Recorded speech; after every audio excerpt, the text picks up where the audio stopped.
The notification lit up my phone at 2:47 a.m., and my heart nearly stopped. It was her number, Jessica's number, the same one that had been calling me relentlessly for 3 days straight. But this time, something was different. This time when I answered with trembling fingers, it wasn't her voice that came through the speaker. Listen carefully. A man's deep voice cut through the silence of my Chicago apartment. Jessica can't talk right now, but she needs you to know something important. My blood ran cold. Jessica had blocked me on everything: Instagram, Facebook, even my phone number. We'd been together for 2 years before that explosive fight last week about her controlling behavior, the way she'd check my phone, show up at my work unannounced, and isolate me from my friends. I'd finally gathered the courage to break things off, and she'd gone ballistic, screaming about how I'd regret it, how I'd never find anyone who loved me like she did. "Who is this?" I whispered, gripping the phone so tightly my knuckles went white. "Someone who cares about what happens to you, Nathan. Jessica's been telling me all about you, about how you hurt her, about how you need to learn some respect." The city lights from Lakeshore Drive cast eerie shadows through my bedroom window as I tried to process what was happening. My mind raced through possibilities. Was this her new boyfriend? A family member?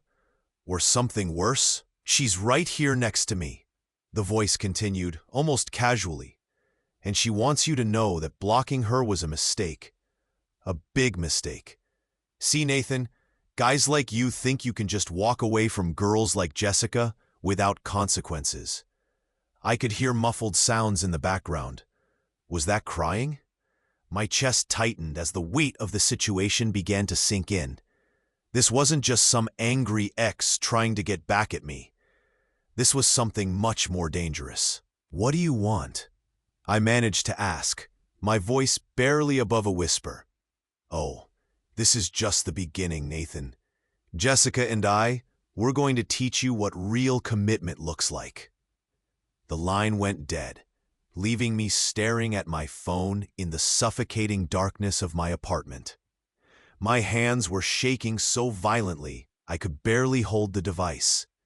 The silence felt oppressive, broken only by the distant hum of traffic on the street below and my own ragged breathing. I immediately tried calling back, but the number went straight to voicemail. Jessica's sweet, familiar voice from months ago when things were still normal between us. "Hi, you've reached Jess. Leave me a message and I'll get back to you." The cheerful tone felt like a cruel joke now. My mind raced as I paced around my studio apartment, the hardwood floors creaking under my bare feet. Should I call the police? What would I even tell them?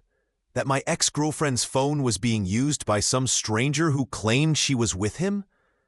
I had no proof anything criminal was happening, just a sick feeling in my gut that this was spiraling into something far beyond a typical messy breakup.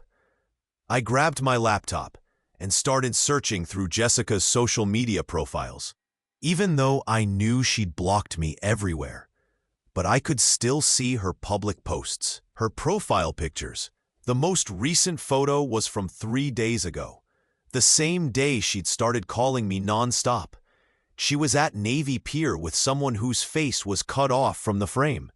The caption read, "Finally found someone who appreciates me." The timestamp showed 11:30 p.m., which seemed odd for Jessica. She was usually asleep by 10, always worried about getting her 8 hours before her shift at the marketing firm downtown. Something about that detail gnawed at me, though I couldn't pinpoint exactly why. I screenshot everything I could find, then opened a new browser tab and searched for domestic violence resources. The websites painted a terrifying picture of escalation patterns, of how quickly the emotional manipulation could turn into physical danger. My stomach churned as I recognized some of the warning signs from my own relationship with Jessica. The possessiveness, the isolation, the explosive anger when challenged. But now, someone else had entered the equation. Someone who seemed to validate and amplify her worst impulses. I thought about that voice on the phone, calm, controlled, almost amused by my fear. This wasn't some crime of passion or moment of poor judgment. This felt calculated, planned. The next morning brought no relief, just the harsh reality of daylight streaming through my blinds as I sat at my kitchen table, staring at my phone. I'd barely slept, jumping at every sound in the hallway outside my apartment. The coffee had gone cold hours ago, but I couldn't bring myself to move. At 8:15 a.m., my phone buzzed with a text from an unknown number. "Hope you slept well, Nathan. Jessica and I were up all night talking about you. She has so many interesting stories." My heart hammered against my ribs as I stared at the message. Below it was a photo that made my blood freeze. It was a picture of my apartment building, taken from across the street. The angle showed my exact window, and there was a red circle drawn around it. I stumbled to the window and peered through the blinds, scanning the street below. Morning commuters rushed past on their way to the L station. Cars honked in the typical Chicago traffic. Everything looked normal. But someone had been watching me, close enough to photograph my home. My hands trembled as I typed back, "What do you want from me?" The response came immediately. "We want you to understand something important, Nathan. Jessica loved you completely, and you threw it away like garbage. That kind of disrespect needs to be addressed properly." I paced my apartment, running my hands through my hair. The walls suddenly felt like they were closing in on me. Every relationship has its problems, but this had escalated beyond anything I could have imagined. Jessica's jealousy and controlling behavior had been suffocating, but I'd never thought she was capable of something like this. Another message appeared. "Check your email." With shaking fingers, I opened my laptop and refreshed my inbox. There it was, a message from Jessica's personal account with the subject line, "You need to see this." Inside was a video file, about 30 seconds long. I hesitated, my cursor hovering over the play button. Whatever this was, I knew it would change everything. But I had to know what I was dealing with. I clicked play. The video showed Jessica sitting in what looked like a basement or garage, her usually perfect blonde hair disheveled, her eyes red and swollen. She looked directly into the camera and spoke in a voice that sounded hollow, rehearsed. "Nathan, I need you to understand how much you hurt me, how much you destroyed when you decided I wasn't worth fighting for. I'm with someone now who appreciates my loyalty, who understands that love means never giving up on someone." The video ended abruptly, but not before I caught a glimpse of someone's shadow moving behind her. My laptop screen went dark as the video ended, but Jessica's hollow words echoed in my mind. The way she spoke, so mechanical, so unlike her natural animated way of talking, sent chills down my spine. In all our fights, even at her angriest, she'd never sounded so empty. I replayed the video 3 more times, analyzing every detail. The lighting was dim, artificial, coming from what looked like a single bulb hanging from the ceiling. Behind Jessica, I could make out concrete walls and what appeared to be storage boxes. The shadow that moved across the frame in the final seconds was tall, broad-shouldered, definitely male. My phone buzzed again. Another text. "She's quite the actress, isn't she? Very convincing when properly motivated." The casual cruelty of those words hit me like a physical blow. Whatever was happening to Jessica, This wasn't some elaborate scheme we'd cooked up together. The girl in that video was scared, coerced, possibly worse. Despite everything that had gone wrong between us, despite her controlling behavior and jealousy, she didn't deserve this. I grabbed my phone and dialed 911, my hands still shaking. When the dispatcher answered, I tried to explain the situation as clearly as possible. The threatening calls, the surveillance photo of my building, the disturbing video. But even as I spoke, I could hear how it sounded. An ex-boyfriend claiming his former girlfriend was in danger, based on a video that could easily be staged. "Sir, has anyone threatened you directly with physical harm?" the dispatcher asked. "Not exactly, but do you have evidence that a crime has been committed?" I stared at my laptop screen, at Jessica's face frozen in that final frame. "I think so, but it's complicated. I can have an officer come by to take a statement if you'd like, but without clear evidence of immediate danger or a specific crime, there's limited action we can pursue." After hanging up, I slumped back in my chair. The system was designed to respond to clear-cut situations, not the psychological warfare I was experiencing. I was on my own, at least for now. My phone rang, and Jessica's number appeared on the screen again. "Jessica told me you were smarter than you looked." "How did you—" I started, but he cut me off. Nathan, you think we haven't been watching, listening? Jessica and I make a very good team. She knows all your habits, all your weaknesses, and I know how to use that information effectively." My mouth went dry. If they'd been monitoring my calls, what else did they know? I thought about my daily routine. The coffee shop I visited every morning, my gym, the route I took to work at the advertising agency downtown. "What do you want me to do?" I asked, surprised by how defeated I sounded. Finally, the right question. "Here's what's going to happen. You're going to meet us tonight at Millennium Park, by the Bean. Midnight, sharp. Come alone, obviously. And Nathan, if you try to involve the police again, Jessica's going to pay for your lack of trust." The line went dead. I stared out my window at the Chicago skyline. The familiar sight, now feeling cold and threatening. Millennium Park at midnight. It would be nearly deserted, surrounded by shadows and endless places to hide. But what choice did I have? I spent the day in a fog, trying to work, trying to think of alternatives. But every scenario I imagined ended badly for Jessica. By 11:30 p.m., I was walking through the empty park, my footsteps echoing off the concrete paths. The temperature had dropped, and my breath formed small clouds in the frigid air.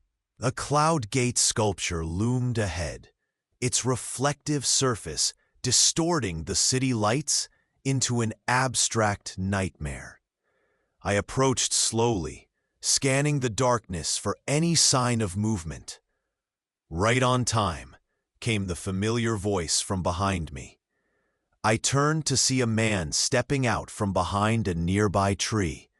Tall, muscular, probably in his 40s, with graying hair and cold blue eyes.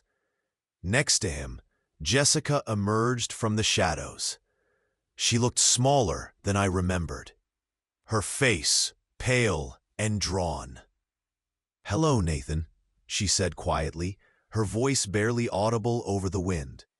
"Jessica, are you okay? Did he hurt you?"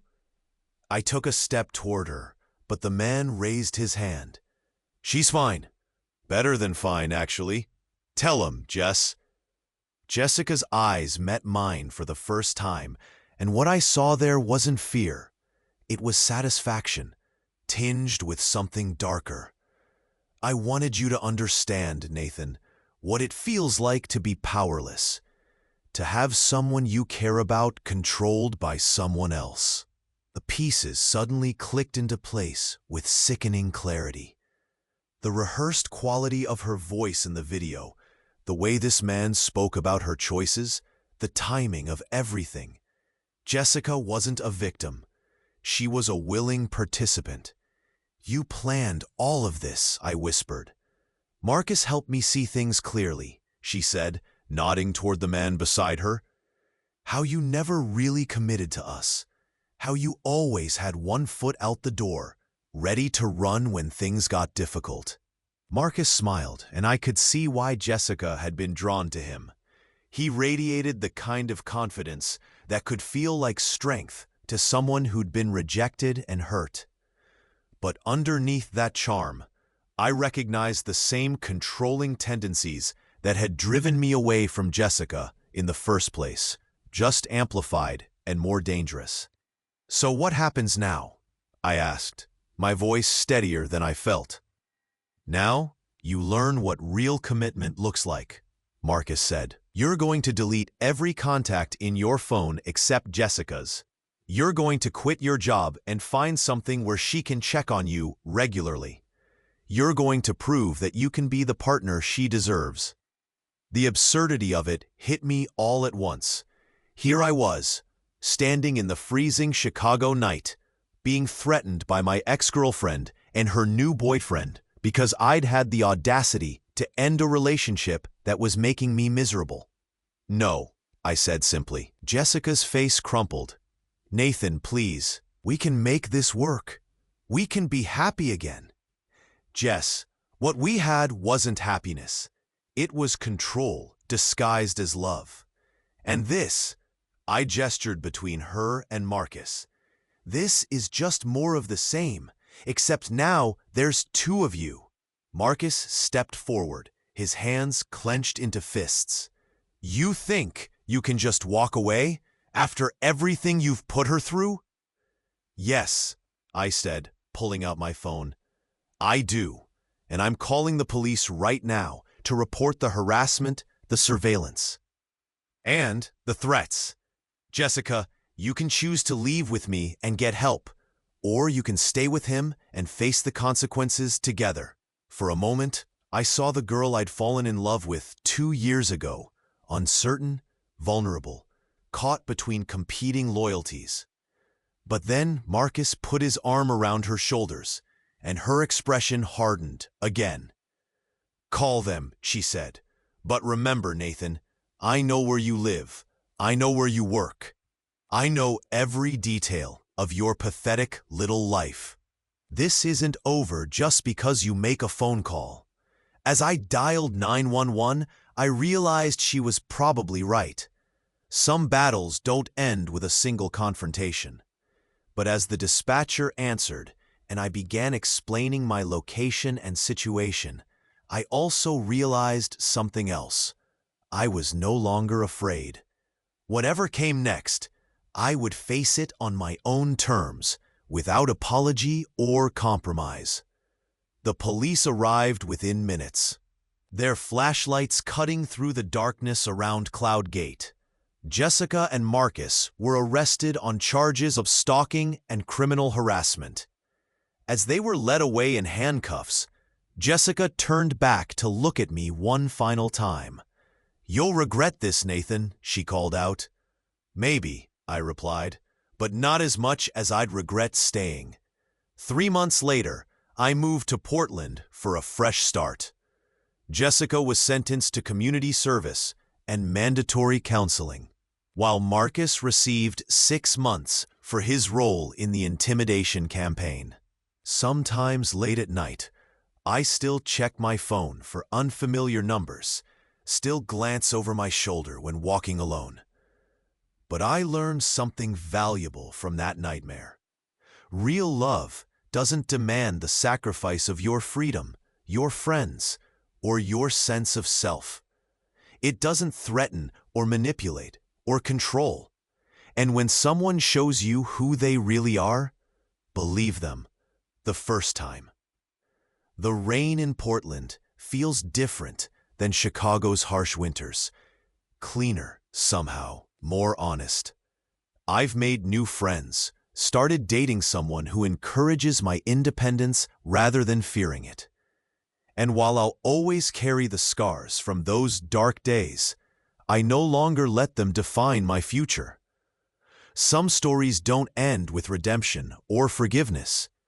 Sometimes they end with the simple recognition that you deserve better and the courage to walk away from people who can't give it to you. That's enough. That's more than enough.